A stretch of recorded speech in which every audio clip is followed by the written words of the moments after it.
है।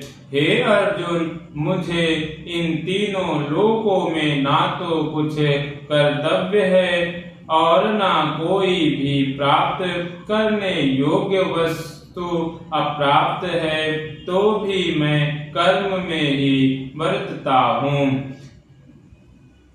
क्योंकि हे पार्थ, यदि कदाचित मैं सावधान होकर कर्मों में ना बरतूं तो बड़ी हानि हो जाए, क्योंकि मनुष्य सब प्रकार से मेरे ही मार्ग का अनुसरण करते हैं।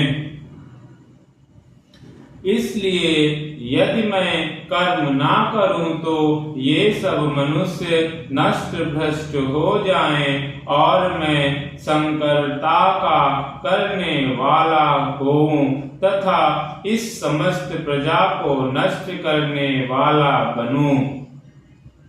हे भारत, कर्म में आसक्त हुआ अज्ञानी जन जिस प्रकार कर्म करते हैं, आसक्ति रहित विद्वान भी लोक संग्रह करना चाहता हुआ उसी प्रकार कर्म करे।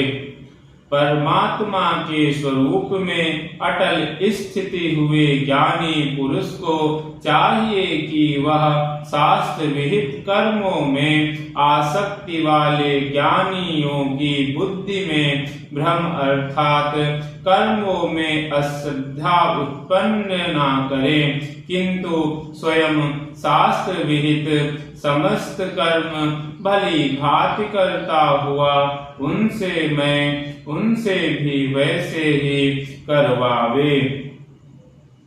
वास्तव में संपूर्ण कर्म सब प्रकार से प्रकृति के गुणों द्वारा किए जाते हैं, तो भी जिनका अंतःकरण अहंकार से मोहित हो रहा है, ऐसे अज्ञानी मैं करता हूँ ऐसा मानता है।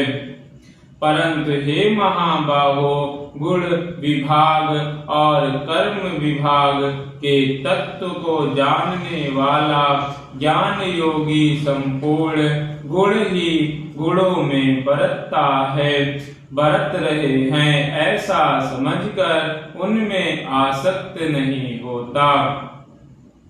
प्रकृति के गुणों से अत्यंत मोहित हुए मनुष्य गुणों में और कर्मों में आसक्त रहते हैं। उन पूर्णतः ना समझने वाले मंद बुद्धि ना